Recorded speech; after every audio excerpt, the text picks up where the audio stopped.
Maybe some crazy stuff going on. We're here. Yeah.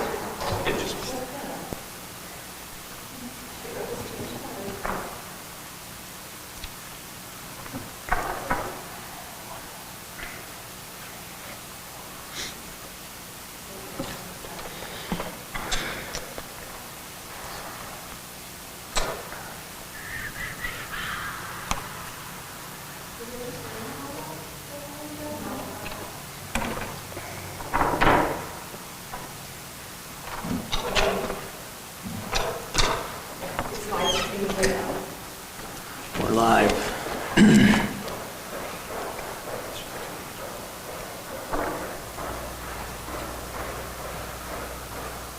Well, we'll see if it stays on.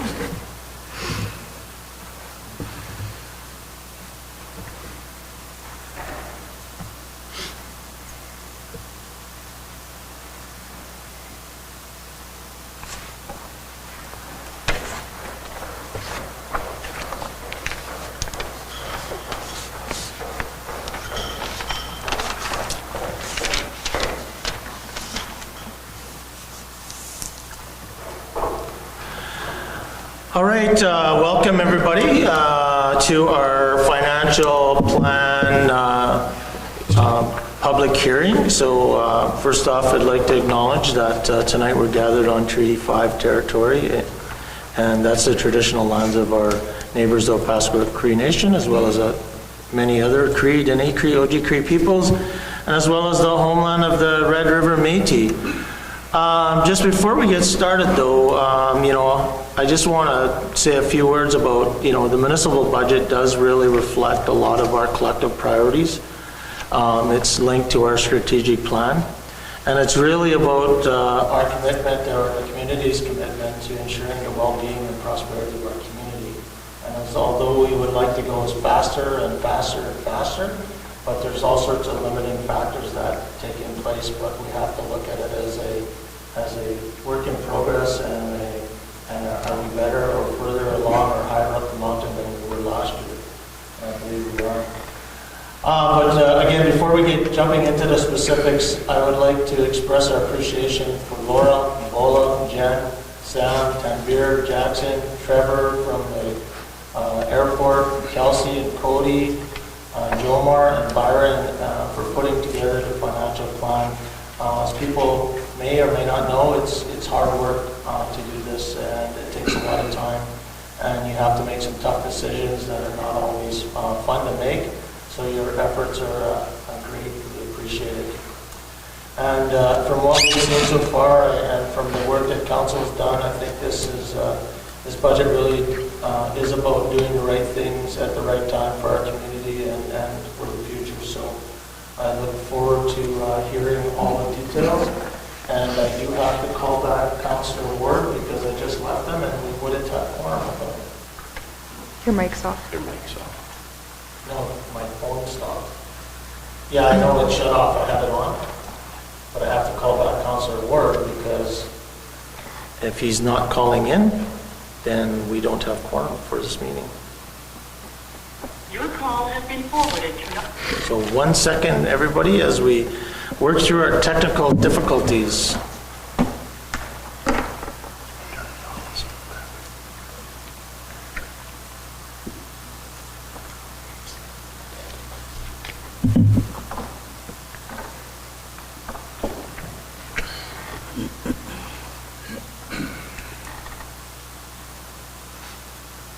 Just give us 1 second. Sorry for the delay, folks. Burning up valuable airtime.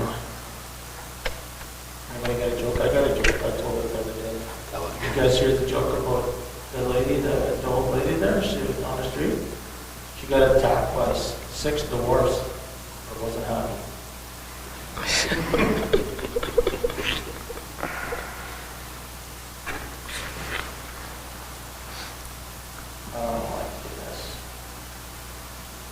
You hang up on him, or did he hang up? up. He hung up. Yeah, he stopped. What's going on here? I need you to stay on the meeting, Councillor, because without you, we don't have quorum. I'm on, everything's good now. Okay. So, Okay, so I'll assume you'll mute your phone and I won't mute mine. Yeah, you can mind it now. Okay, with that, sorry for the delay, folks. You want to, Laura, do you want to take over and show us all the hard work you guys done? Sure. So welcome everyone to the 2024 financial plan presentation. Any questions that you have, we'll gather them and post them on the website by April 24th so that everyone can see them. So the purpose of taxation is so the town can pay the expenses associated with providing the community various services. We're also responsible for collecting school tax for both the province and Kelsey School Division. Tax bills are sent out in June or July of each year and are due August 31st. Late payments are subject to a 1.25% monthly penalty. The town's priorities in 2024 are to maintain current levels of service, provide for new infrastructure, and ensure enough funds are banked to qualify for various grant programs that are available. The slide provides information on how taxes are calculated, and there's a link at the top that leads you to the town's website that also outlines the process. So for the 2024 budget year, 1 mil would provide the town with $202,000 in revenue. Property taxation is comprised of two parts, assessment and taxation. Taxes payable are the product of the portioned assessed value times the tax rate, or also called the mill rate.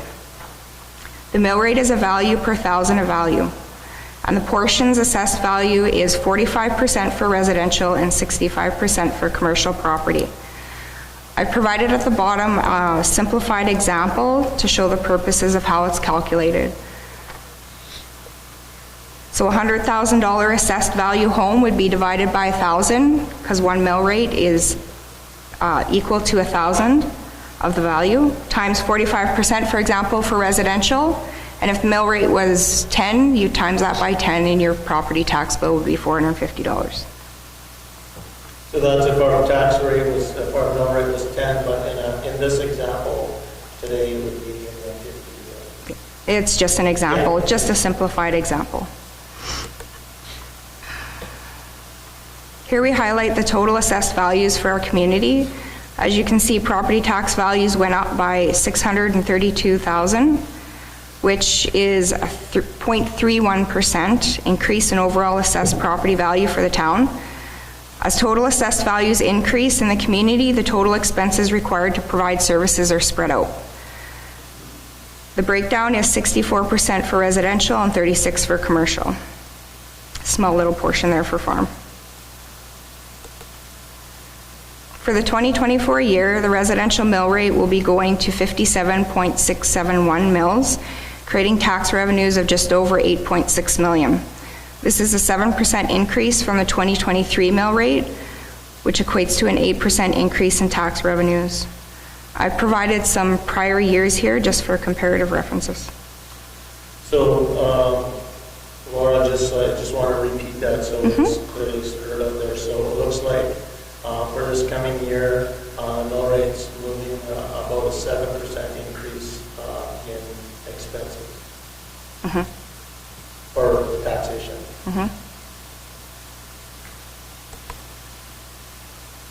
Here we wanted to show you the last 10 years of mill rates for our community. As you can see, the 2024 rate is just below what it was in 2015. So in 2016, there was a significant decrease in the mill rate caused by a significant increase in total municipal assessed values. Values increased $29.8 million from 2015 to 16, so this caused a big decrease in your mill rate. Expenses were able to be spread out. So how does that big change happen? How does that occur every couple of years? They do a reassessment of the community? That big of a change was most likely due to new builds. That's a big increase. Now, last year we seen assessment values increase, and that was due to a reassessment year, and it did not increase by $29.8 million. So that would have had to have been due to builds. In 2020, assessment values, you can see, also increased by $4 million, so that caused the mill rate to drop a little bit in that year too.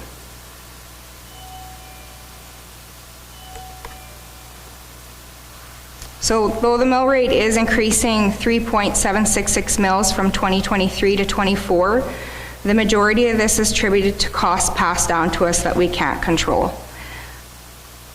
These would be our CMP costs and school taxes. So together, the increase in those costs equal 3.022 mils, which is the majority of the 24 increase. There are many areas the town has experienced operating increases. However, we've been able to increase our other operating revenues by 1.4 million to offset the increased expenses. This has helped ensure that for the costs we can control, there's been minimal impact to the community. The net effect of the controlled costs and increased revenue is 0.744 mils.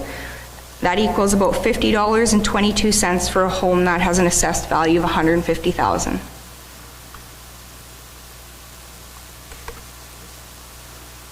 Major projects the town will strive to undertake in 24 include replacement of the pool dehumidifier, reassessment of water treatment plant, waxing of the court at the wellness center, a shave and pave on 2nd Street from La Rose to Bell, and there's many others. A full list can be seen on page 13 of the financial plan, and each department manager will be touching on these items later in the presentation.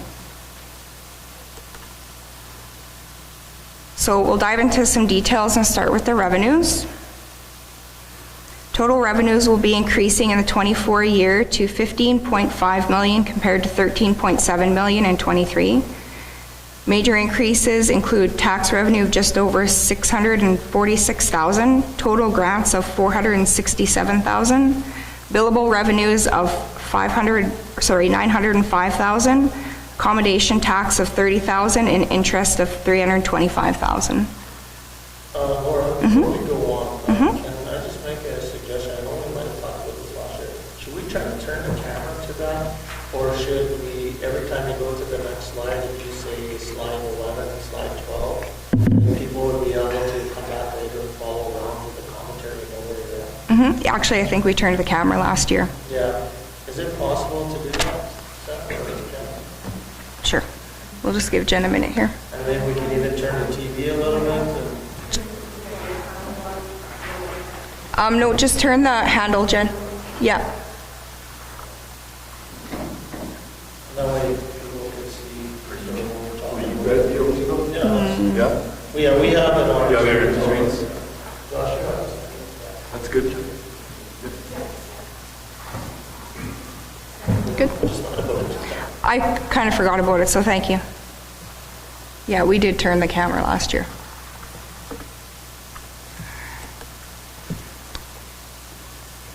Education tax accounts for 29% of all taxes collected, and we don't set this rate and have any control over it.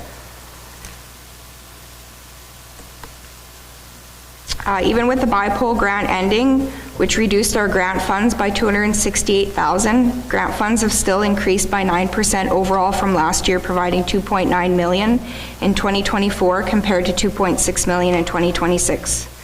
Grant revenues received by the town accounts for 18% of total revenue. This increase is mostly due to the increase in crime prevention funds and project grants.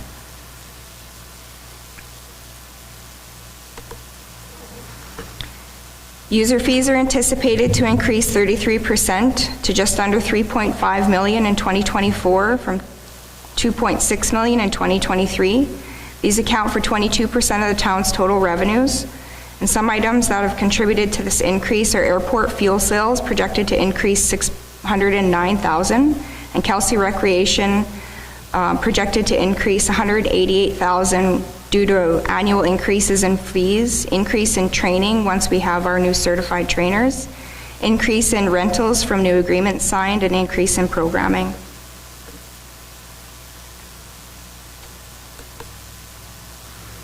Our other revenues are projected to increase 113% from 315,000 to 670,000 as interest rates have remained higher than normal.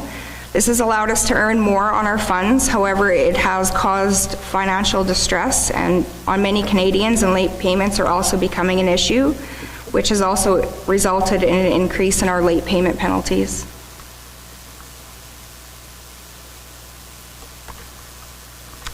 So moving on to our expenses. Total municipal expenditures are projected to increase 16% from $13.7 million to $15.8 million in 2024, and we'll break these down going along.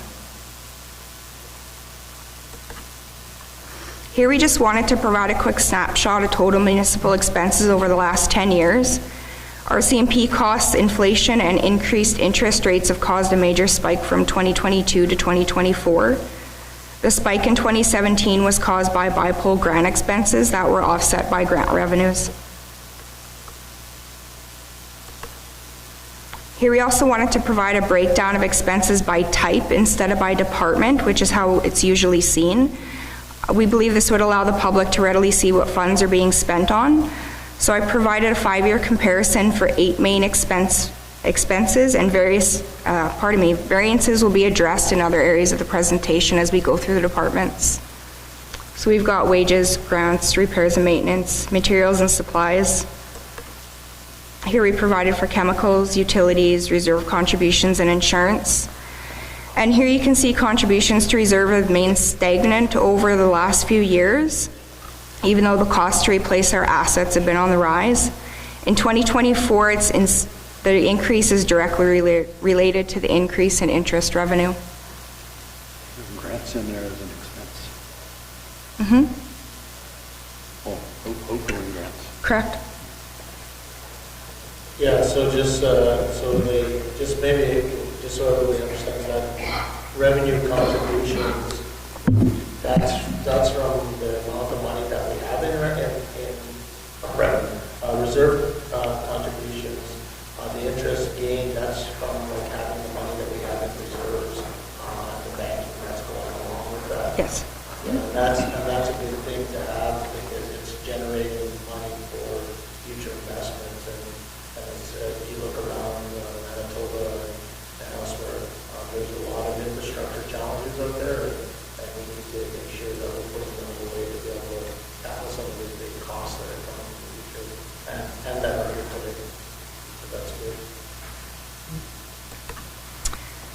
General government services makes up 10% of total municipal expenses, and it's equal to 7.86 mils. Overall, general government services will increase 8% in 2024, and we'll break these down for you. Legislative services make up 0.7% of total municipal expenses and are equal to 0.53 mils. Legislative expenses will decrease by 10% in 2023, and this is just due to less travel for training and conferences. Staff administrative wages will increase by 22% in 2024, or 0.8 mils. They make up 5% of total municipal expenditures and are equal to 3.6 mils. This increase is due to annual wage increases, a full year of having a CAO and 3 new positions. We have a public safety coordinator added, a public works administrator, and an HR manager this year. Yeah, so I just want to make a comment on that, Laura. I mean, although this is a big expense and people look at it, this is actually a good news story that we're actually getting positions, key positions within our community filled, so we can get the work done. As we look at these things, these are investments in the community as well, and human resources are huge to keep us forward. So I think this is a win for us. I believe so. Thank you.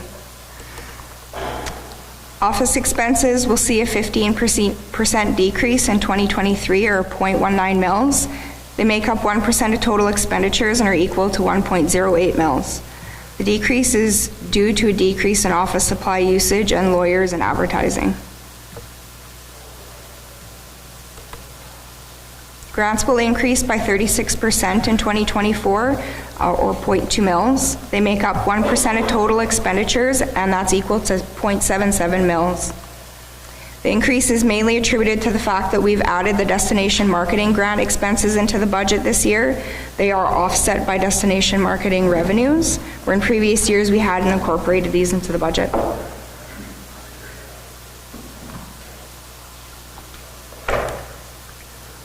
Sundry will decrease by 8% in 2024.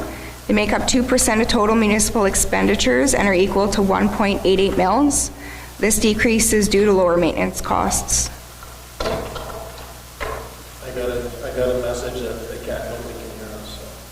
Anybody? Yeah, me. Oh, okay.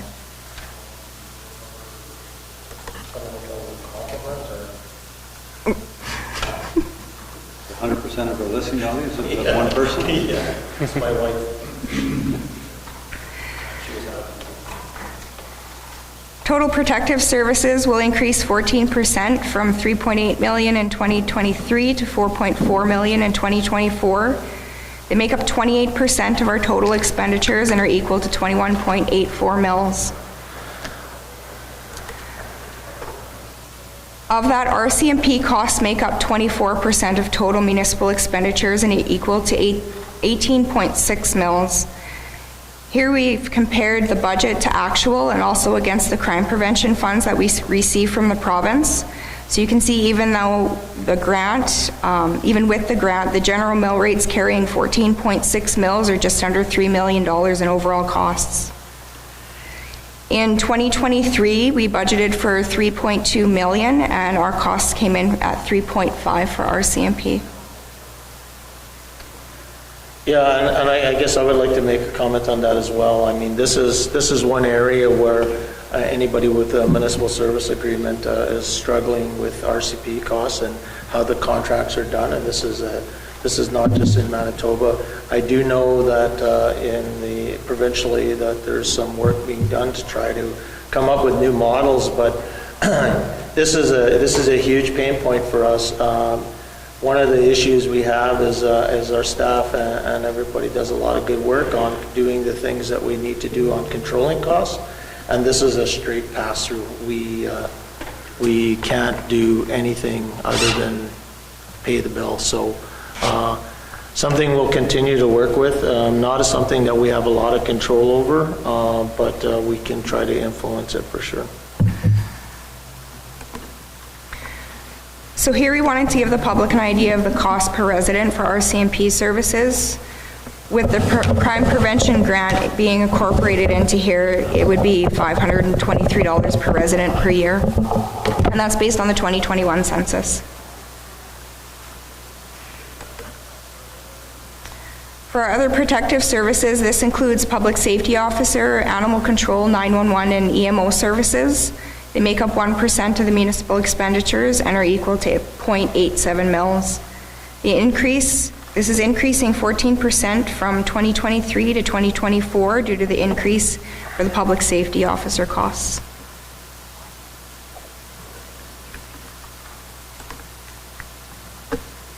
The town's total fire department costs will be increasing 12% from $426,000 in 2023 to $477,000 in 2024. The increases are attributed to having a full-time deputy fire chief in the position for the whole year, additional training required for volunteer firefighters, and increase in safety equipment for the volunteer firefighters.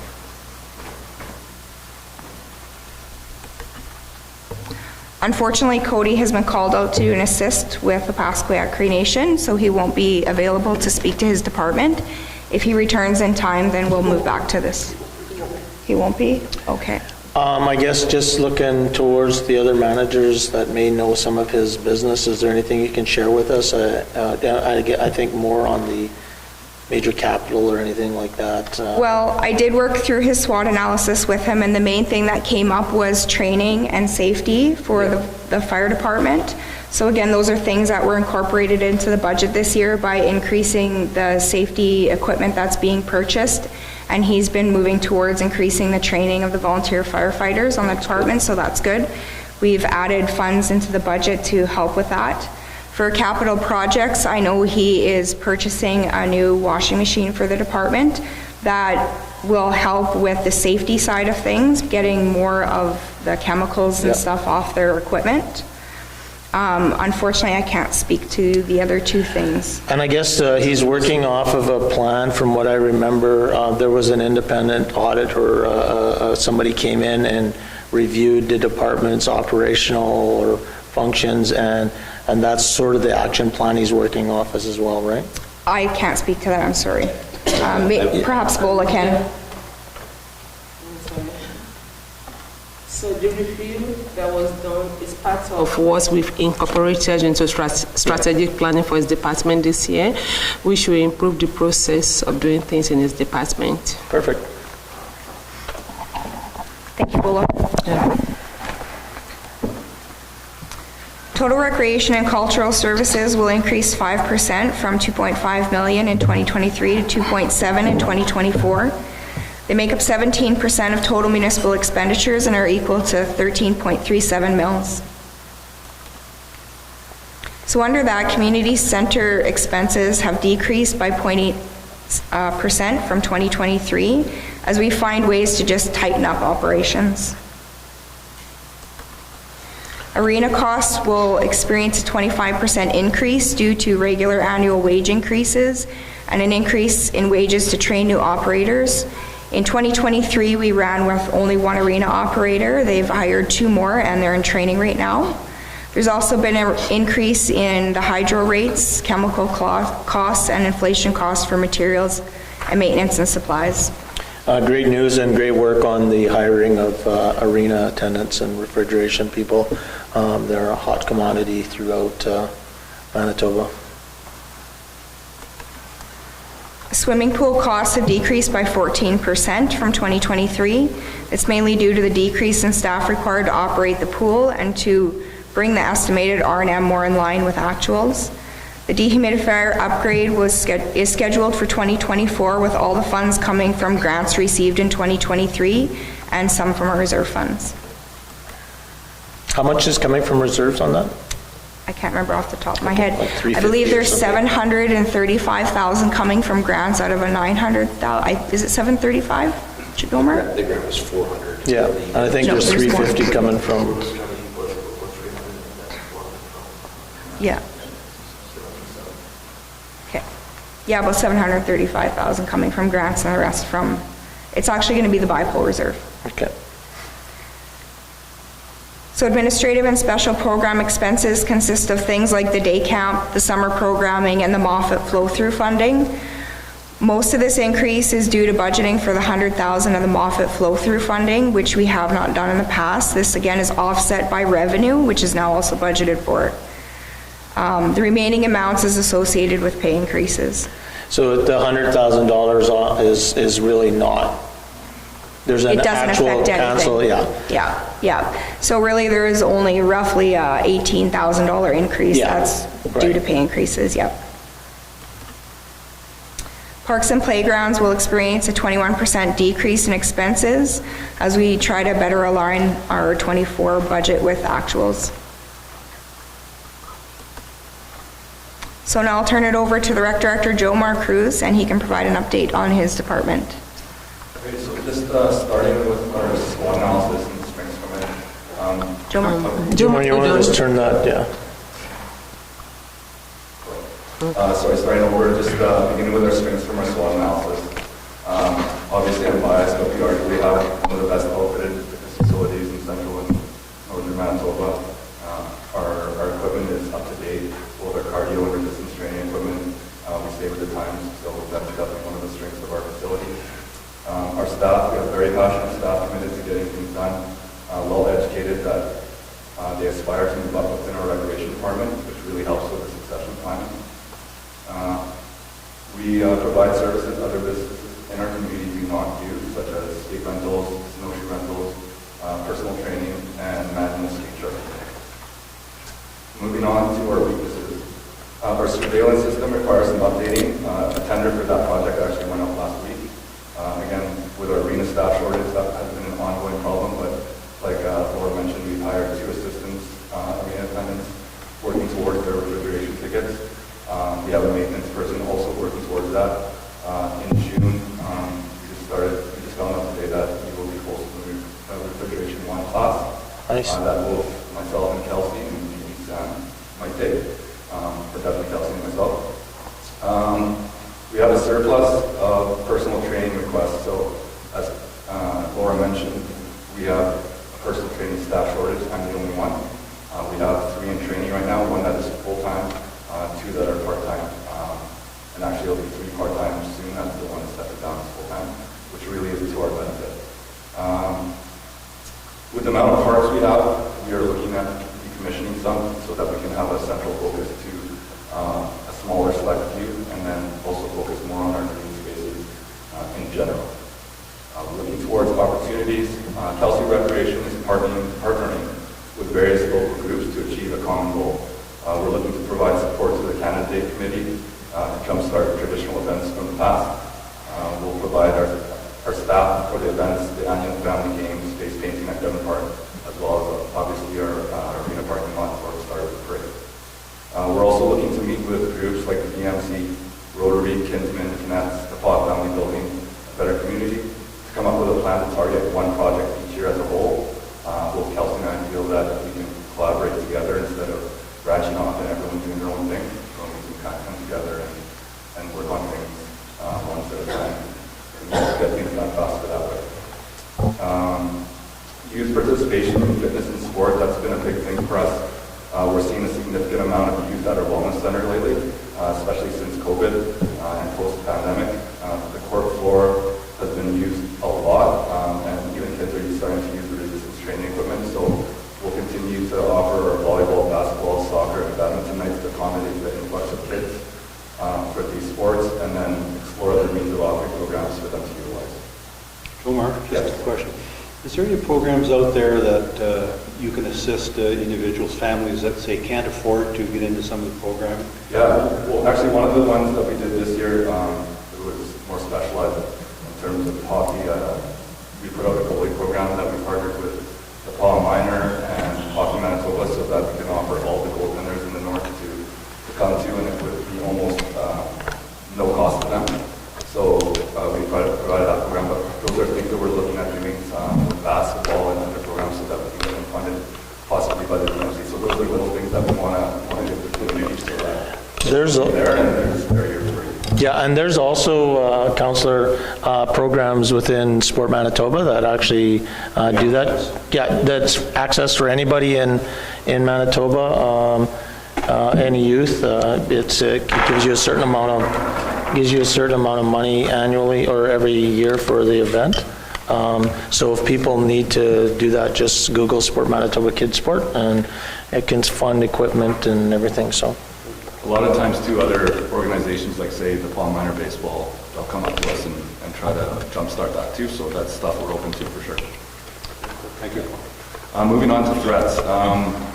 So things like the union CBA can restrict our ability to optimize business. As I mentioned, we had 3 trainers in training for personal training certificates. Where we get handcuffed a little bit in that situation is where we have a full-time staff that's a trainer, and it's not feasible for them to train off their shift, so it limits them to what they can do. That said, because that full-time is moving to part-time, once they get their certificate, that is really going to benefit us, and they'll be able to utilize training whenever they want, whether it's on shift or off. Since the pandemic, there's been a rise of home gyms resulting in the Wellness Center seeing fewer memberships renewals post-pandemic. However, in 2024, I am seeing an increase, and I'm starting to see the people that do have their own home gyms starting to come back now. So there's been a slight increase in that in 2024, but certainly since 2022, the home gymmers have been staying at home. But like I said, in 2024 now we're starting to see an uprise of people coming back to it. And then again, the Wellness Center, as big of a facility it is running out of room to upgrade or add additional equipment. So a bit of a threat in that sense, where we might fall back behind the times if we're not ready to expand in the next 10 to 20 years. Capital projects on the go or that have been done here. In 2023, the tot lot play structure was installed. The chiller project, something like a big project that you don't really see a lot of benefits for as terms of being very out there. Yeah, you don't, it's just something in the background. It's not something shiny you can look at. Shiny, no. It is shiny in the back of the Wellness Center, but you just don't see it. But it's a big deal, especially since the Blizzard are in the rink this year. And the cost for that, just for the public, was how much? Oh, jeez. 800, Chiller, $450 for the chiller. was it 450? Yeah. It doesn't take long to rack up a couple $1 million between that and the dehumidifier And the previous condenser. So yeah, those are big projects that needed to be done to. Can I add to it? Yeah. Just to add a little bit to what Joe Mark said, so I don't repeat it on my thing. We got immediate positive feedback from the staff in terms of how quickly we were able to make ice, maintain ice. We've had a lot of positive feedback from other teams and coaches, people coming through the community, especially this time of year, maintaining this level of ice surface this late in the season. It's definitely been holding and performing well, which is a huge I test. think it's a good opportunity now too to commend our arena staff with how Yeah. well they do the ice. Absolutely. It is the best ice in the league, I would Yeah. say. Best league If you compare it to some in other- Manitoba, never mind the league. Yeah, if you compare it to some other bigger places, the quality of the ice for the players has been really good. Yeah. And again, I just said 800,000, but I guess just so people understand the investment over the last couple of years though, with the condenser and the chiller, what would that come in around, Sam? A little over $500,000 probably from our side. Total? Yeah, plus the grants on top of that, yeah. Okay, moving on, after the chiller project, the path and ballpark lighting project was complete in the fall. And then the wellness center in 2023, we brought in 2 assault bikes, a self-powered treadmill, and a rowing machine. This year in 2024, we just received one of the new pieces, the Torque MX tank. Andre, you'd love to push that thing. It's a new type of sled. So right now we're also currently sourcing out new ellipticals to replace the original ones that have been there since day one. I'm just going to add, Yep. the stadium lighting is an incredibly important project, but also with that was the path lighting behind the arena. We had a lot of positive feedback for, safety and security. We know that's a priority of mayor and council, so I think it's important we touch on how important that is, the area being more lit up in the evening. Hopefully, we've seen a deterrence factor already from it, so I think people are a little bit more comfortable being back there in the evening. Great. In terms of capital projects this year as well, I just met with Big Sky, who ironically happened to be the ones that installed the court floor in the wellness center originally. A very nice gentleman that went over with the working plan for refinishing the court. It's slotted to tentatively happen in May. And actually he informed me that we have really no shutdown time in that process over 2 very weeks. good. We just have to kind of close the walking track, and that would be the only real hindrance. And then for people that might be sensitive to noise, they might just want to wear headphones to load it when they do the sanding. But other than that, that's on the go, and I look forward to that having been done in May. And that kind of ties in with the torque tank. It'll save our floor. It's on wheels and it's tensioned, so it'll really be a benefit to our facility. The last project here that I'm going to speak of is the camera project. That tender went out last week. That's going to be important for our safety and security, especially with the new skate park there, as well as the outdoor rink, and just the parking lot in general on both the wellness side and the arena side. Front and back? Front and back, yeah. So there'll be additional cameras all over the place that will cover both inside and out. Some highlights, all in all, obviously with the blizzard at the rink this year was a complete success, and obviously tonight is a big game for them, so hopefully they can continue on with their season. There's some minor things to tweak that I think can improve the running of the teams more smooth that we can discuss later, but all in all it's been fairly good experience for us, and we look forward to working with them again. Kelsey Rec partnered with Anne Gilmain for the first successful gymnastics program in a long time. That went really well. She might branch off and go on her own, so if she does, we'll support her in that, but if she wants to come join partners with us again, we're definitely open to doing that as well. We also partnered with RHA to offer older adults fall prevention class and a resistance band class. That was free, so that has gone over very well, and I think we'll continue that in 2024 and 2025. Baseball, also known as hardball, got off the ground as it was intended to just prior to COVID before we were shut down. We had 171 registrants and also had a U13 competitive team that traveled to provincials for the first time in years. Yeah. I'm not sure the last time hardball was in Nepal, but it's been some time. So that was very good to see. Again, like I said, the lighting project was complete, so for both the ball diamond and the walking path, another highlight of the year. The implementation of the new point of sale system began in 2023. I worked all through 2023 configuring that, and then we went live in 2024, February of 2024. It's been a game changer for us with online registration, just bookings and everything, returns. It's saved Shauna. I know she doesn't like doing all the returns, and all the checks that we always have to process for that. So now that we can do that in-house, it makes a big difference for her. Obviously, they installed the chiller was completed in the fall of 2023, and I mentioned earlier, crease management for the goalies ran in 2023, 2024. It ran very smooth. We had the local Blizzards goalies help out, as well as Luke Penner, who has been a great help. It was a lot of one-on-one, with about a dozen goalies out every time that we had it, so it actually is going to continue on to next year. So we've done our survey, and we had a lot of good feedback, so if we can continue to get the funding for that, that's going to keep going. And swimming registration in 2023 gave us 1,105 registrations for swimming lesson levels.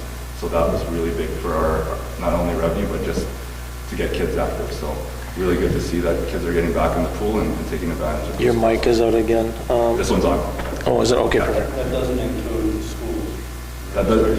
I'm not sure if it actually includes the schools. I don't think so. That if the schools would be on top of that, that was just registrations for our lessons that we provide. Yeah. So some challenges that we're facing in 2024 kind of stems back, and we're going to feel a little redundant going back to our SWOT analysis. Obviously, our surveillance system is dated, so like I said, that tender is out, and we have quite a few inquiries that I've already had to answer to over the last week, so I'll continue with that. Again, our arena staff shortage, we've already dealt with that situation, and we're looking at also myself and Kelsey and Sam getting our tickets that way. Once again, the personal training staff shortage, we touched on that.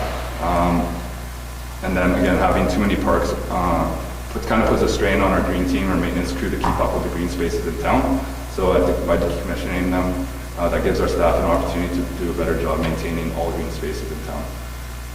Other than that, no questions. If we're just saving that for later, that concludes my report. No, great job by you and your staff and Kelsey for all the great things we did. And we, always going to have challenges, but it's great to hear us working through them. So appreciate that. Thank you, Jomar. So we'll move on to the museum. Total costs will increase 7% from $270,000 in 2023 to $285,000 in 2024. These make up 2% of municipal expenses and are equal to 1.41 mils. This increase can be attributed to having a full-time director for the whole year, and in 2023 we ran without a director for 10 months while a curator kind of subbed in.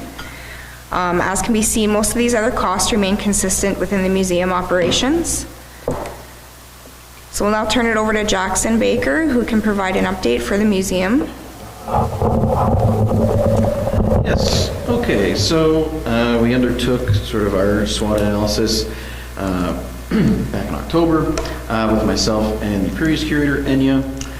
So some of the strengths, obviously, the museum's the only sort of heritage building organization in the town and sort of surrounding area that's open full-time with permanent staff.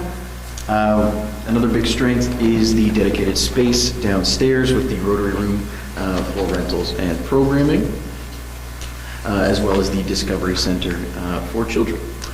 And finally, the third biggest strength is definitely the diverse and historic museum collection that we have. So sort of the artifacts and objects that you'd expect to find in a community museum in a small town is very widespread. As for the weaknesses, one of the things is, of course, the historic building. So anything we'd like to change or anything like that with the historic building has to fall under sort of the rules and regulations of obviously what you do with a historic building.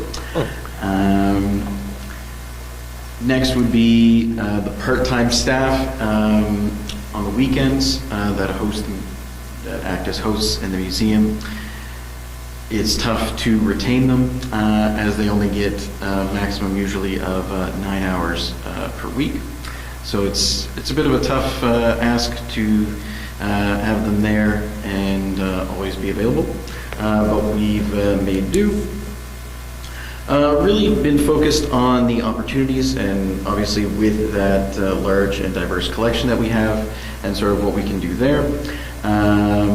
Looking at all kinds of different grants for what we can do with programming and really bringing the museum more to a more central focus in the town, as well as looking at opportunities for employment grants and what we can do to try and subsidize and create another sort of full-time position, year-on-year kind of thing, a contract position, but that's still in the works.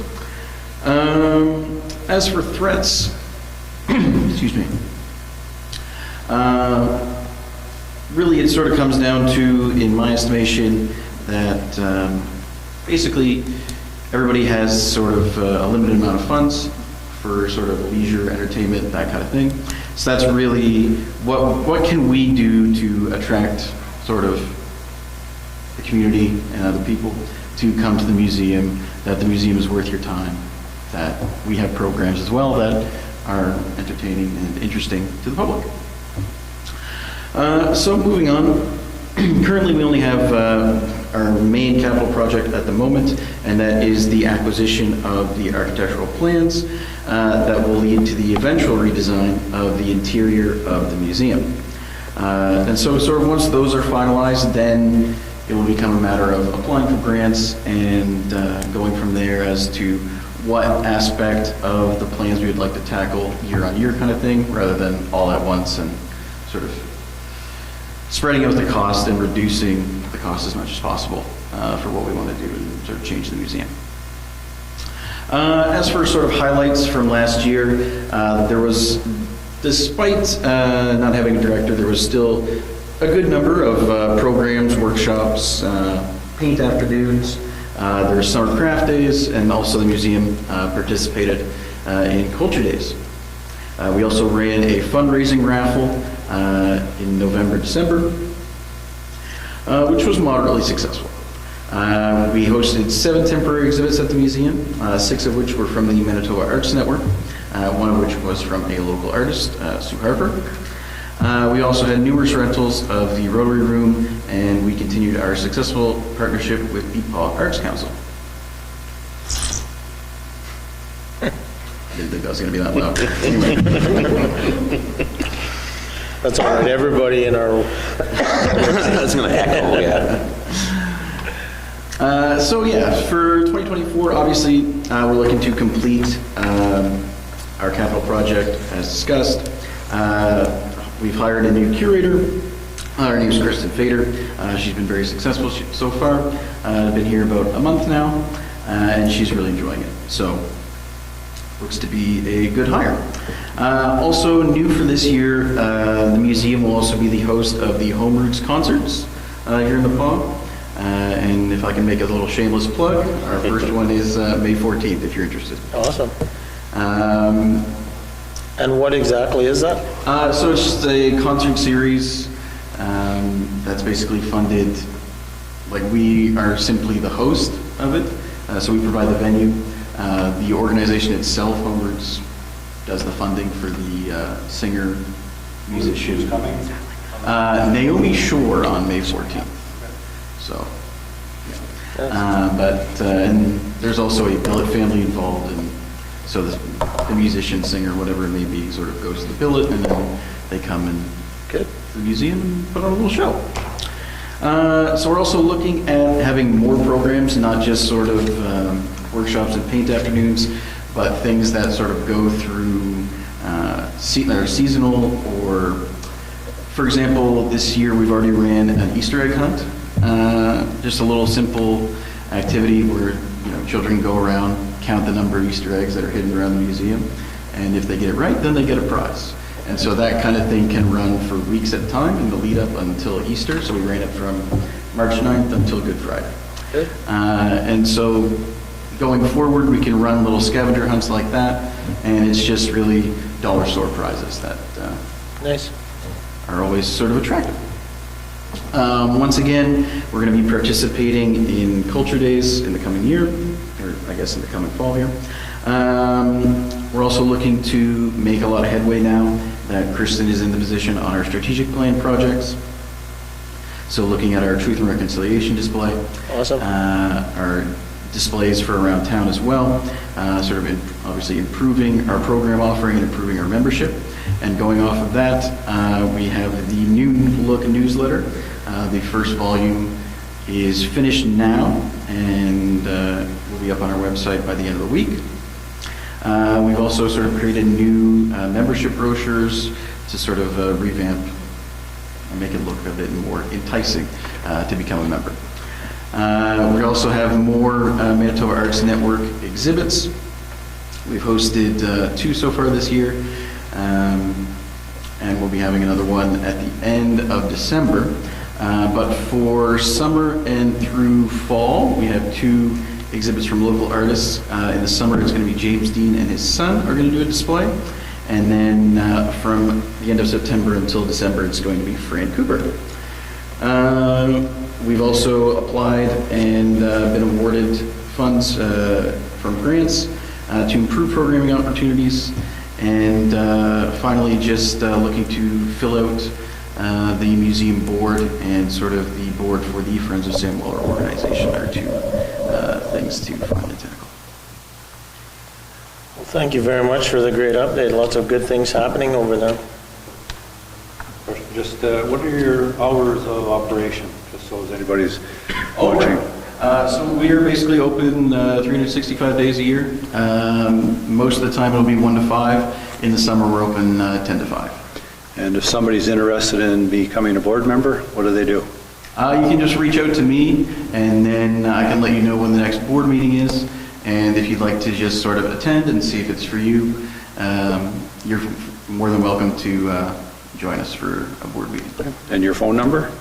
623-3802, if you'd like to give us a call. Perfect. Perfect. Thank you very much, Jackson. No problem. I'm going to give you your phone number out too, sir.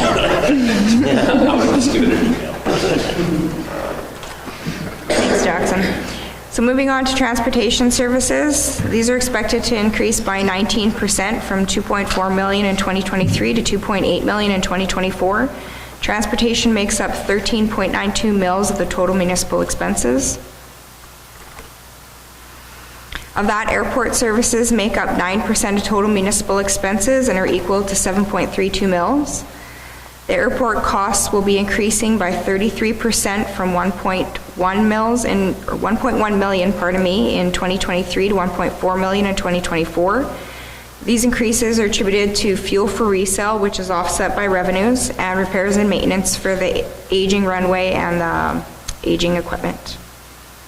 Yeah, and that had a big impact on our community this past winter season, where we've got a lot of concerns with regards to flights not being able to land, medical flights, business flights, all that sort of stuff. So thanks to Trevor and his crew to kind of get that all straightened out or work towards it. And, a lot of ratepayers might be asking why is 9% of our budget on a regional airport. That is something that council has looked at, and we're trying to look at partnering up with other areas of the province in the north here, especially that use our airport.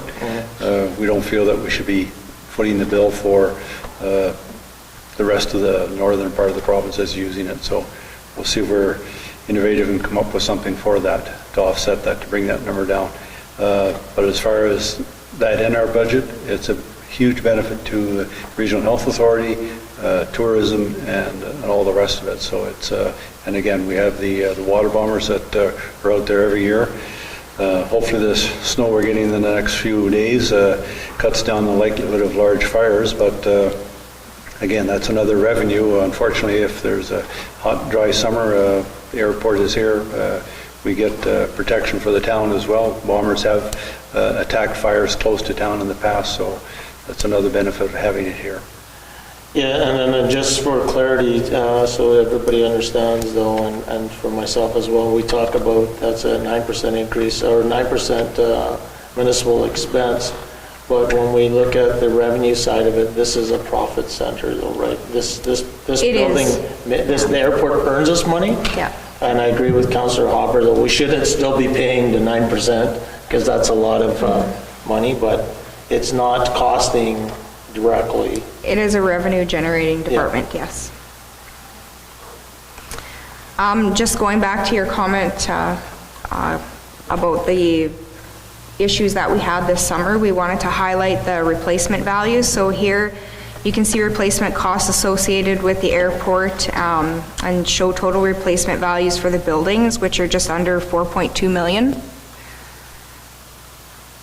And then for, pardon me, our equipment replacement cost is just under $1.8 million. And the number of units that are associated with the age of the equipment is shown in brackets at the bottom, but you can see that the oldest piece of equipment there is from 2010. And I guess the important thing to highlight here is that when you don't fix anything for many, many years, sooner or later that catches up to you, and you have to spend a whole pile of funds to get back to normal, more or less. So this is quite an expensive asset, but I believe the airport manager Trevor said the airport lighting system hasn't been looked at since 2003 or 2006 or 3. I can't recall the that date, range, yeah, somewhere in that range. And the de-icing equipment was sort of, I think, should be parked at Jackson's place as part of the Heritage Building display.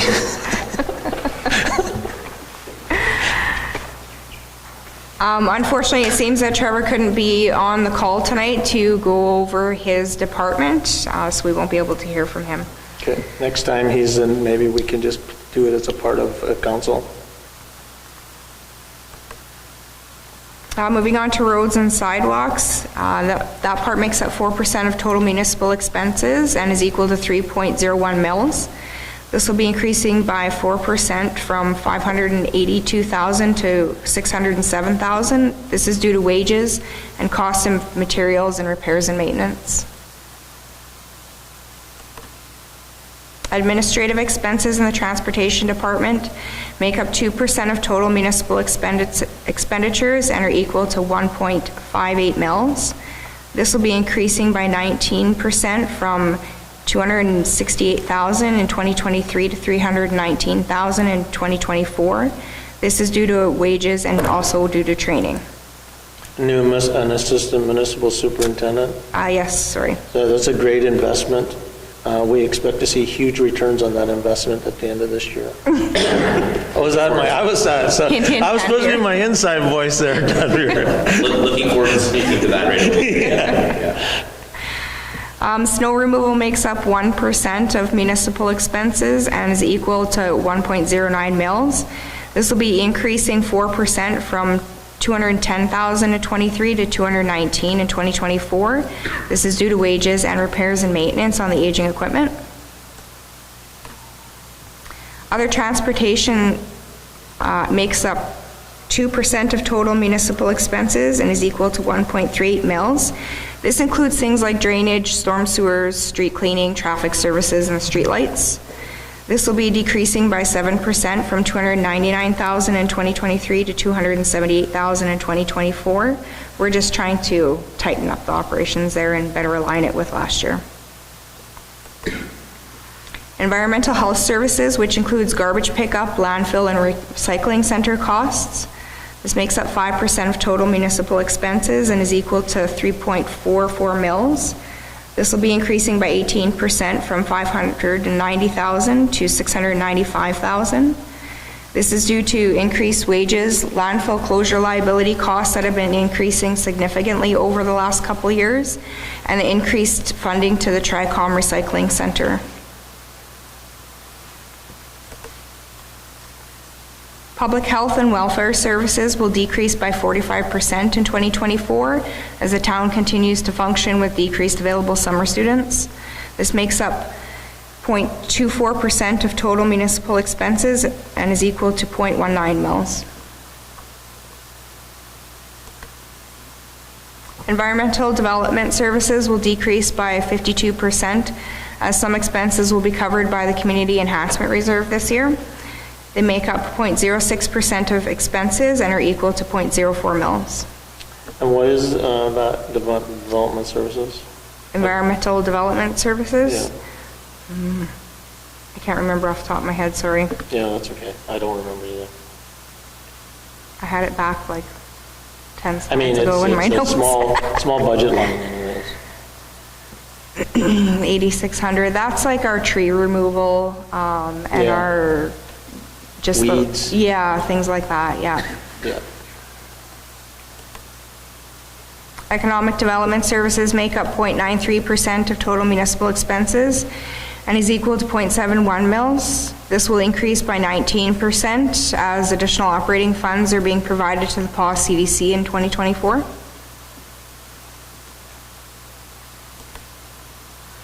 And again, we spoke a lot about the aging equipment, so here we wanted to highlight the age and replacement values of the equipment currently owned. So total replacement value of the public works fleet is just under 2.4 million. And as you can see, the oldest piece of equipment in operations is from 1988 at a replacement value of 177,000. And again, the number of units owned by year is shown in the brackets here. And what is the 1988 item that people would? Tandem, I believe, the tandem truck, tandem gravel truck, one of the oldest ones we have. So this is what people have to understand is that this is equipment that's actively being used by the community. And what comes along with that are higher breakdown costs and higher repair costs due to that, but also service level changes. Because if we have the grader broke down or the sanding sidewalk machine broke down because of the age, that's sort of what happens. Service levels also change. Yes, thank you. So here I'll turn it over to our municipal superintendent, Sam Mirzaraga, for his departmental report. Thank you, Laura. So we'll begin with the SWOT analysis. So highlighting some of our strengths. Again, as Joe Moore said, I'm probably a little bit biased, but I believe our snow clearing of our streets and sidewalks is probably like the highest level I've seen in any community. The guys do a great job of doing that. They should be commended for that as well. Something that I believe is becoming our strength, accountability, tracking, and documentation has taken major steps forward. That's due to mayor and council and our CAO implementing some different tracking mechanisms through our strategic planning. So I think that's becoming a strength of ours, where it was definitely a weakness in the past. I'm really proud of our budget and our ability as a transportation budget to, minus the airport at times, to be on track, because they do sort of blend into that strategy there. So I'm really proud of us always being on budget. I believe our working relationship with our neighbors, especially with OCN, has never been better in terms of our working relationship from our department to their department. I know that I can pick up the phone and call them for help, and they know the same. So building that relationship's been crucial. That's excellent. Another one of our strengths, we do have some very dedicated staff that work at the town that take a great deal of pride in what they do. So again, commending to them. The level and variety of service we provide is also pretty expansive for such a small community. So I also view that as one of our strengths. Some of the weaknesses, obviously aging infrastructure and facilities. That's normal across the country. We do have a younger demographic of staff starting to come in, so that results in a little bit less experience. Aging equipment that we sort of touched on already. And with the younger staff and less experience comes a lack of training for that staff to get to where they need to be. Management having to do many different things, wearing different hats at times can be looked at as a weakness. I think Joe Moore also mentioned in his report about like our tracking ability, our site security, and those are things that we're taking strides to work towards improving, whether it's through security cameras or whether it's through our fuel card lock system that we're working on as a capital project to help improve those areas. Areas of opportunities. We believe there's some opportunity for some additional revenue generation in public works. The areas that we're going to focus on will be our portable boiler. We do get calls for the rental of that unit, whether it's from the mill, OCN, Manitoba Hydro. It's a very effective piece of equipment that can be used by many different people. So ensuring that we're charging the right amount for that unit to be on out in the field is important. Same goes for the Vactor. If we're planning on spending additional amounts of capital on the Vactor repair, making sure that it's reflected in the charge of cost for that unit is going to be imperative. And then the rest are just rate-related things, again, sort of in that same breath. Opportunity, staff training and development should be seen as an opportunity, not only as a weakness, but a way to improve our staff. It will help with retention. and then ensuring that we do good succession planning to make sure that our organization continue to move forward. Some threats, this one was one sort of just like natural disasters and climate change. I think we need to keep one eye on what's going on around us in the weather patterns, especially this season. It's very heightened with how dry it is. So making sure we're ready to deal with a situation like that is a huge threat to our organization. We are in a very highly competitive job market. That's just the nature of where we are. We're competing with large corporations, large organizations with wages. And, so attracting talent is a bit of a threat. Also, living in the north, limited vendors and contractors becomes a little bit problematic. And just in general, doing cost of business of doing work in the north is just a lot higher. I believe Mayor and Council have sort of spoken to the ministers about understanding that, when you're providing grant opportunities, understand how much more expensive it is for us in the north.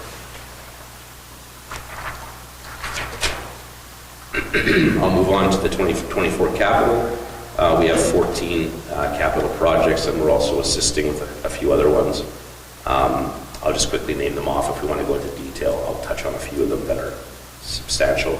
The new card lock fuel system at the Town of the Paw Garage, the fire alarm system at the garage, a maintenance training plan, solid waste disposal ground expansion, the Study, right? Pardon? That's a study. Yeah. Yeah. Oh, sorry, yes. Just so people don't think that there's an expansion going on. That's a good point, thank you. Yeah, the study, a tandem gravel truck, which was already purchased, we're just awaiting delivery. 2 passenger trucks, which we've already purchased and have been putting into the fleet. Component upgrade for our computer systems at the water treatment plant, which has also been completed. The water treatment plant reassessment, that needs to be done every 3 to 5 years. The RFP for that is already active. The weed control for the downtown and park area, that will be coming to the next council meeting. We'll touch on that there, but there's some good information coming from that. Great.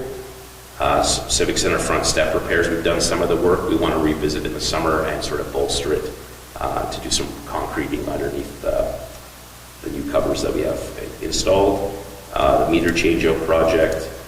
We have a significant paving and patching project, which I'll touch on just after this. The pool dehumidifier and the Vactor repairs. That pool dehumidifier, just for, I think, people to understand the importance of that. In northern Manitoba, how many pools are there? We are one of the only ones left. Right. And this is a protection of asset type of activity, as well as make a better working environment for the people that are in there as well.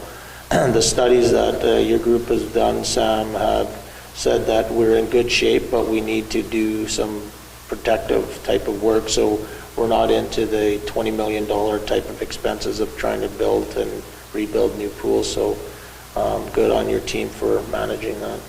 Yeah, and just to expand on that again, we're one of the only ones left north of the 53. We've seen multiple pools in our region shut down over the last several years. If the dehumidification is not in order, the longevity of our pool and health and safety of our staff will could become problematic.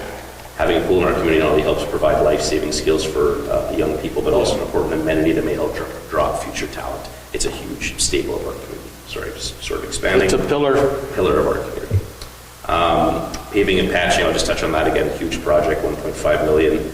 That will include the resurfacing of 2nd Street from Fisher to Bell Avenue, as well as Railway Avenue. The condition of 2nd Street and the volume of use of this area raises the profile of the street to ensure that it's a high priority area that needs to be dealt with. That is almost ready to be put into the RFP to be released. So we're probably in the next week or so have that RFP live. And we have already spoken to one interested party that has inquired whether we're putting out a paving tender this year. So of the 14 projects we're currently working on, 3 are completed. I'm including the tandem as being completed, even though we're just waiting for delivery, but I mean, the legwork is done. We're just waiting on delivery. 2 of the projects will be waiting council approval. 1 is on the docket for later this evening, and 1 will come to the next meeting. We just had to do some, we had to check out some references for one of the vendors that we were unfamiliar with, so that's why we didn't get it on this past docket, so we'll have it for the next meeting. 2 more RFPs are live, and 2 of the RFPs are in draft stages, so that accounts for 9 projects that are sort of in the pipeline are completed. But the most important question, what are you doing about the potholes this year? Potholes, we're hiring some additional term staff to hopefully raise the profile of some skilled labor to add to our mix to ensure that we do a better job getting out there, getting those potholes filled. The paving will also include some of the patching from some of the areas that we've dug up around town through water breaks or sewer repairs from last year. So we're hoping to, and then we have a load of cold mix coming to help with that as well. As the frost is lifting right now, people think we're either doing a really terrible job or not doing a job at all, but as the frost lifts, it heaves the cold mix out of the ground. So we have a load coming by the end of this week or beginning of next week that will help us stay on track for that and get the... So if there is a pothole that needs, that's critical, can we get you to just tell what everybody your cell number is? Yeah, No, 627-1100, actually I should say 627-1125 is the engineering department line. We definitely encourage people to call us. Just a bit of in a respectful manner. We're looking at doing we're going to do a bit of a press release. I didn't want to sort of spoil the surprise tonight, but hoping to get we'll call it a pothole hotline where people can feel free to call us, let us know where the potholes are. We don't get to every street and every area where there may be one, but there may be one that's that you're aware of that we are not. So we asked the community to reach out and let us know. No, that's great. And if you need Sam's cell, just call me and I'll feel free to share with you. That's why I carry 2 cell phones. So I got both of them. Oh yeah, that's true. Okay, if there's any more questions, we'll move on. I just got to get Tanviers now. Yeah, that's true. I can look forward to Tanvier now. The 2023 accomplishments and highlights. We touched on a few that were overlapping with rec. So stadium lighting for Arena 1, the walking path. We touched on that. Arena chiller, huge project. Huge benefit for our community, for our rink. Again, good point about it. It's not something the public sees immediately in their face, but it's a critical component for our facility to move forward. Lagoon upgrades, I probably keep saying this every year, but it feels like we're sort of always tying up some loose ends there. So again, this was completed some time ago, however, warranty and final tweaks are still ongoing. I think it's always important to point out how crucial this project is for future success and growth of our community. Without Mayor and Council prioritizing this project, our ability to grow and thrive as a community would have been stunted, and our existing facility was already at or over capacity. Last year, paving overlay of McDonald in some of our downtown back lanes. This was much needed, as many of these areas and these homes are already coming off streets that aren't in great shape. So this heavily used street was a prime target for a facelift. Another one that was sort of rec related was really important for our community. I believe was the Unity Skate Park being built. Yeah. So obviously Jerome County deserves a lot of credit for this project and all of those who fundraised and all the dollars and all the volunteers. The building better families or it's the PAW building for community.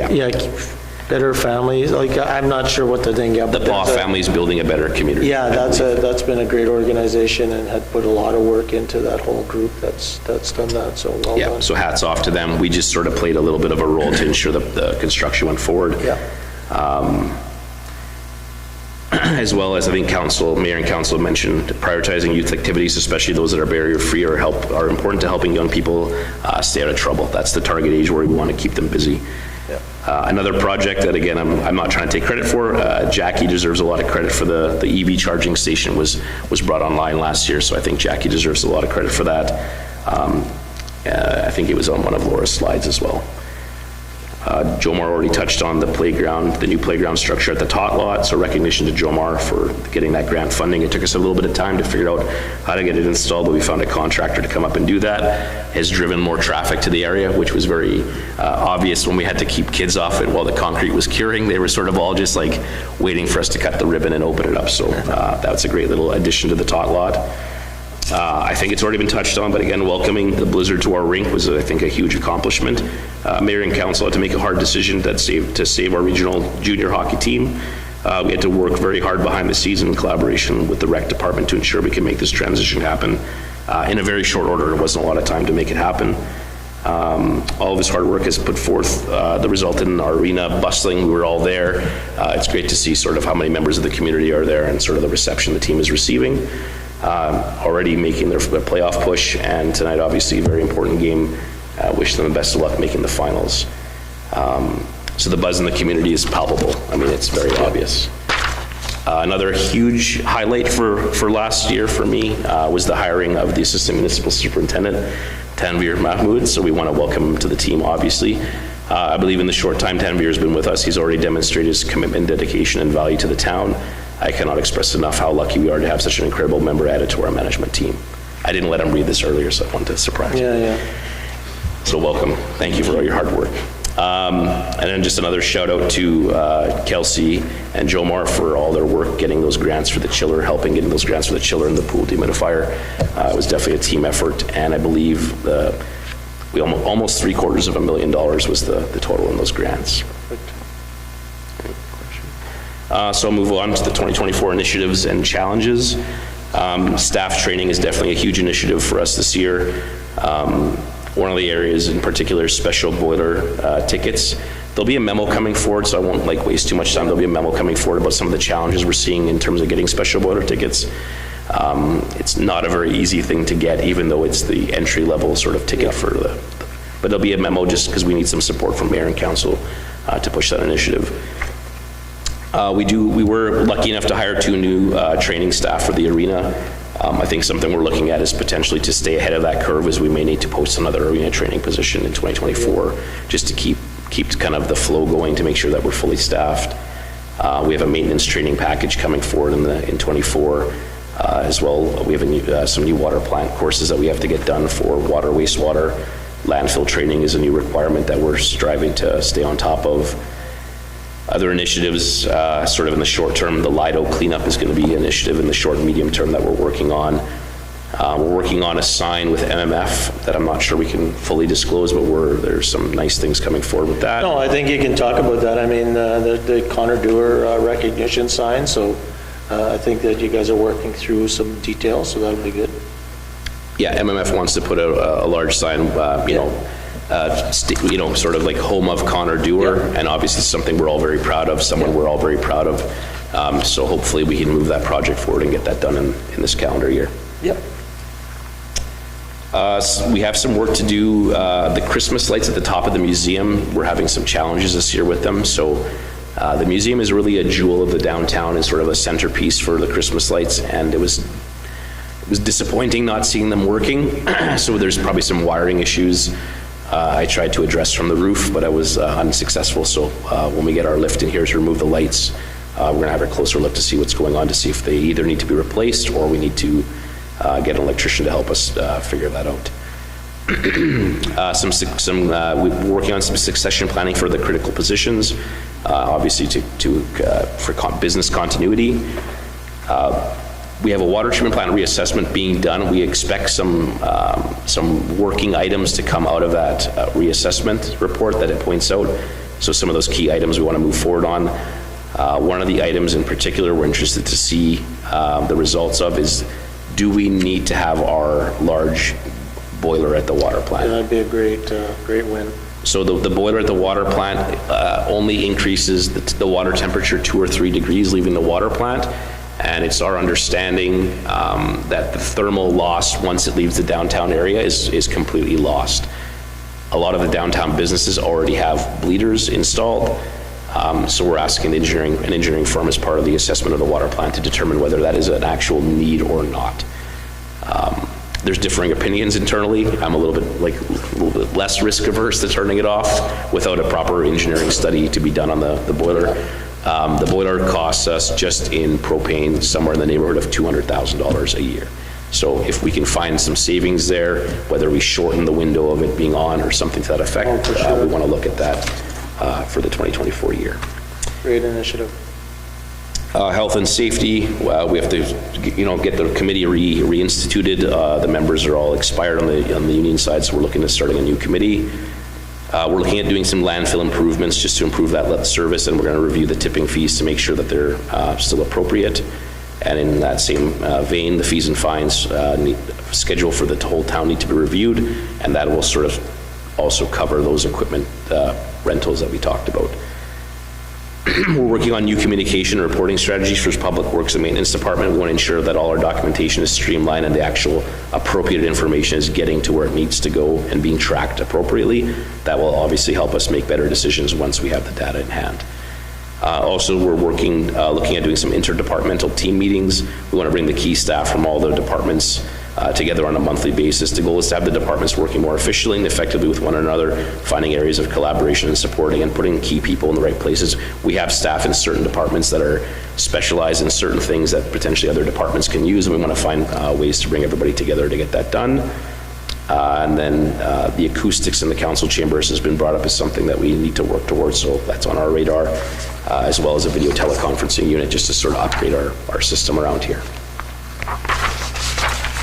Great work. Lots of things going on. We do appreciate everything the Public Works. It's easy to say, get it done, or this is what we should do. It's way harder to actually get it done though. So thanks for all the work you guys are doing and your team there. Thank you very much. Any questions for Sam, anybody from council? Good? Thank you. Yep. For sure. The advocacy for sure is a huge factor. Yeah, I mean, and the earlier we can get something on that, if we can get some information on that boiler certification, even by the end of this week, something just so I know about it, because I have an opportunity to meet with a few people next week, and I wouldn't mind just dropping that information on them and to see if there's other municipalities having the same challenges. Absolutely, yeah. Like, I don't need a big, long report, I just don't know enough about it. Yeah, we'll give you the Coles notes of the requirements, yeah.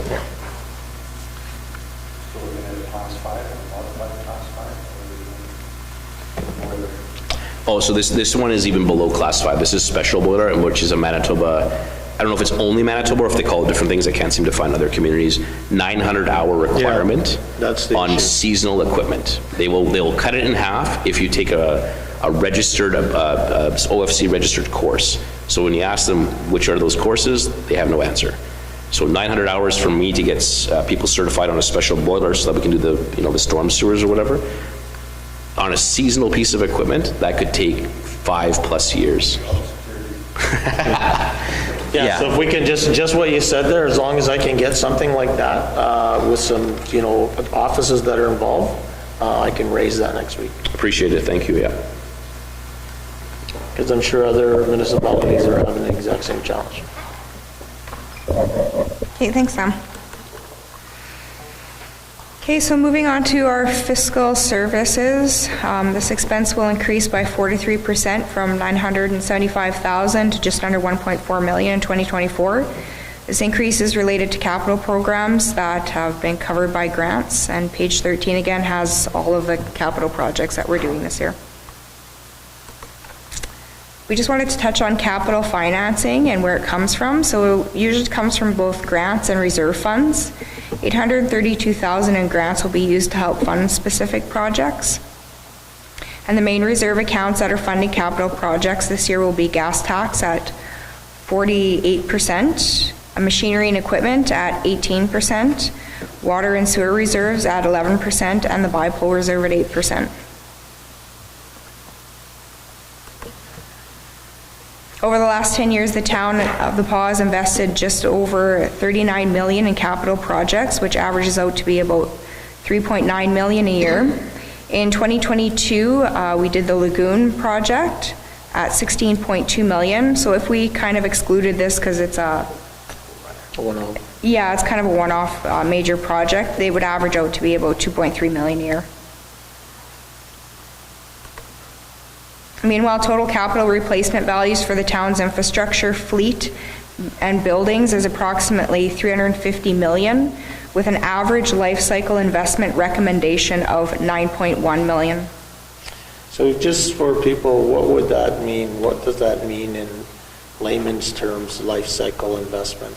That's the amount that they're saying that based on the $350 million to replace all of your assets, and the time frame in which their useful life is, we should be investing $9.1 million every year into reserve accounts to replenish those assets at the appropriate time to ensure that our operations are at its best. And for people to understand, what is our actual, instead of 9 million, what is the town's? Which is what we will be addressing here. So our capital replacement is often funded by the reserve accounts, and currently the annual reserve contribution makes up 11% of our total municipal expenses.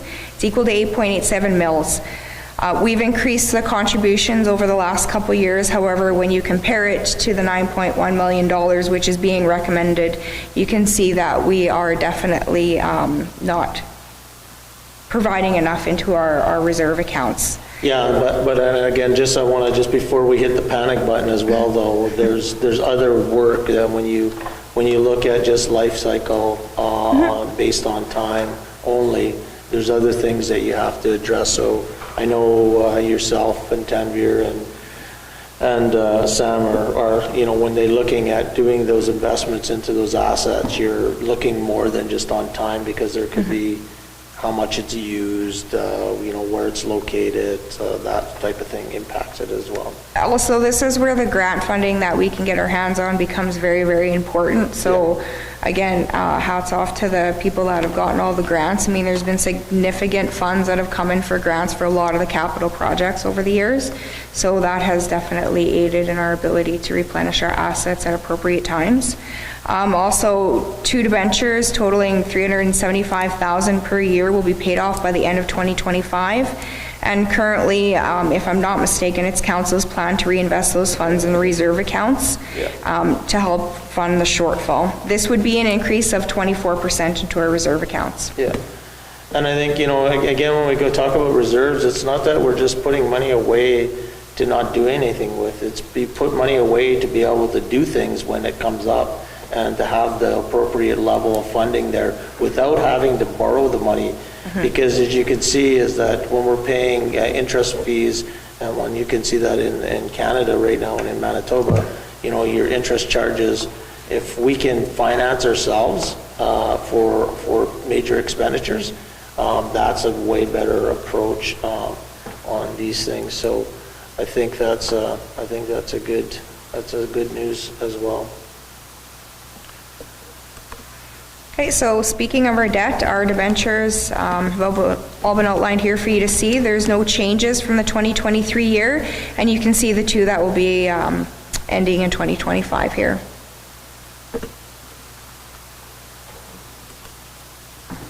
Utility services will be increasing by 3% from $2.7 million to $2.8 million in 2024. And these increases can be attributed to wages, increase in hydro usage due to lagoon expansion, but also hydro has implemented a 1.5 increase. That was already pre-approved through PUB. Oh, sorry. We've also seen an increase in prices on materials and supplies, and we've experienced some increase in inflation. So you'll notice that when we're discussing the utility fund going forward, you're not going to see any mill rates on the slides like you were on the previous slide. And this is because the utility fund is not funded through taxation. This is 100% funded through its own revenue that it generates. Yeah, so whatever it takes you to make water, make clean water, treat sewage, wastewater, sort of that fee gets passed on to, yes, including any money that you're putting away for reserves. Correct. Gets passed through to a service. Yes. So water service expenses, including the purification and treatment, transmission, distribution, and administrative costs to supply the water to the town. You can see here that they amount to $1.5 million, and we'll see a 1% increase over in 2024.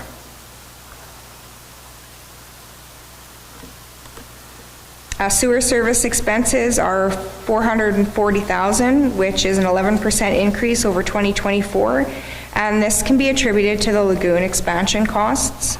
The sewer services includes the sewage collection, treatment, disposal, along with the maintenance of the lift stations. Deficit recovery and reserve transfers experienced a major dip in 2022, and this is due to the reduction of the transfers going into the reserves while the town was doing the lagoon expansion. So now we've been able to bring that back up to where it needs to be.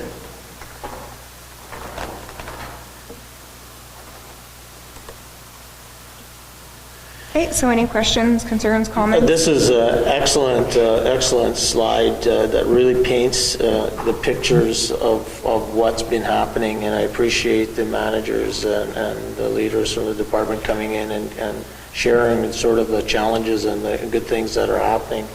I guess a couple of things that I thought about, and I didn't want to interrupt. There's the asset management study that was done, and I think as well in the CDC, we did the affordable home or home assessment. I can't remember what it was called. Needs assessment studies were done. Those are actually helping get some grants as well, because I know the home assessment one for sure, or the study for needs assessment, homes needs assessment, I can't remember. Yeah. A lot of time they're asking us if we're actually having that done. So great work on being proactive with those things. Although the study doesn't seem to be really important right now, or you say, why are you doing this?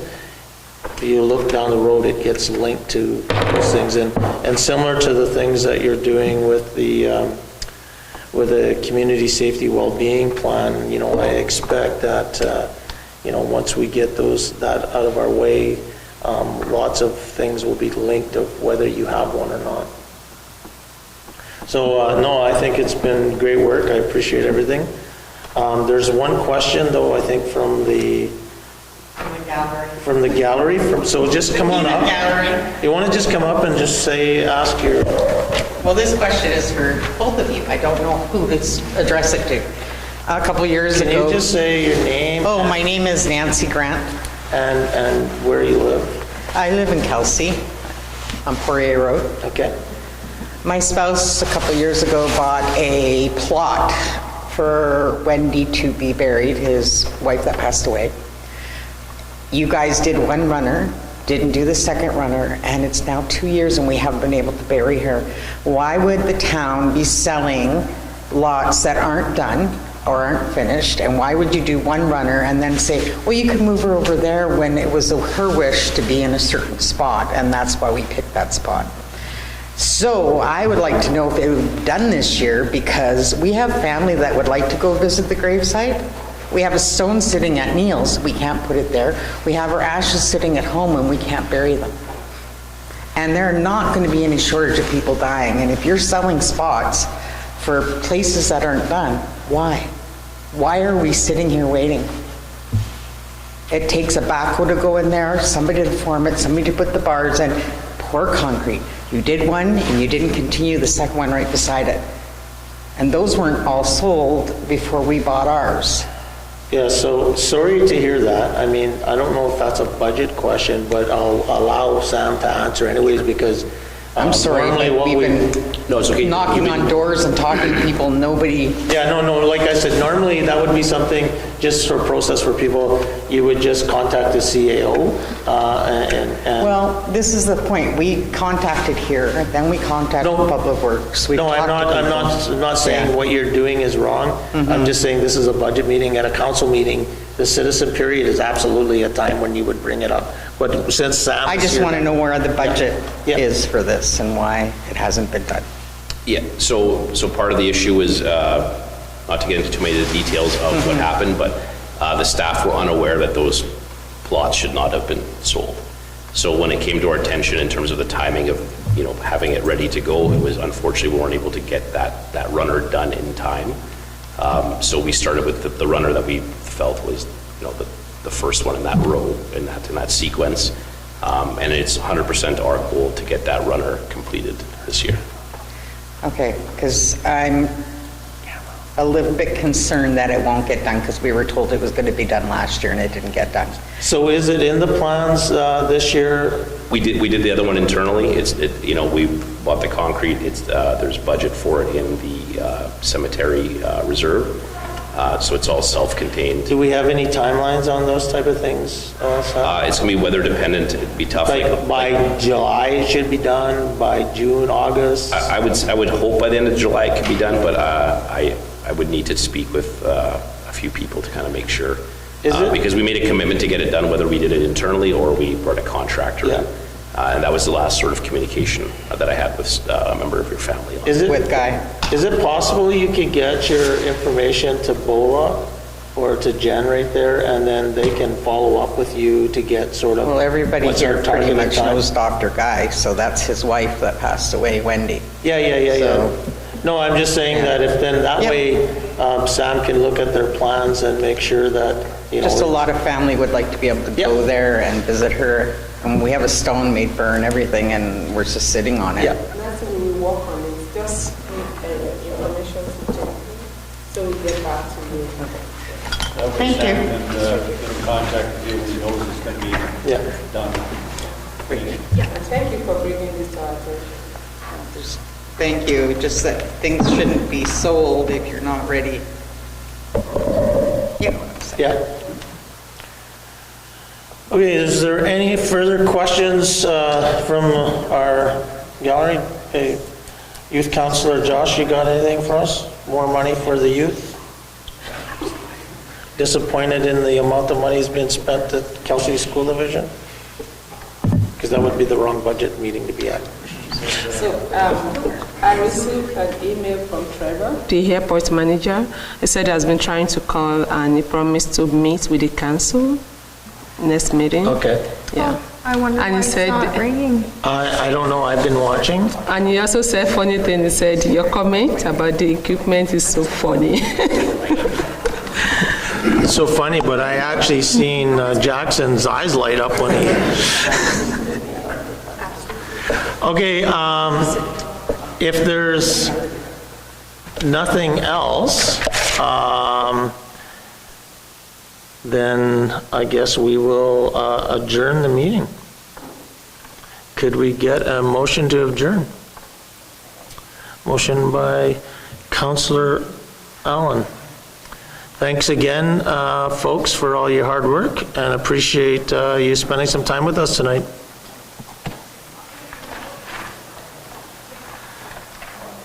Councillor Ward, you still connected? Yeah, I said I second the motion. Okay. Oh, must have been on mute. So stay tuned because we need you for our council meeting too, and we need you for our quorum. Yeah, no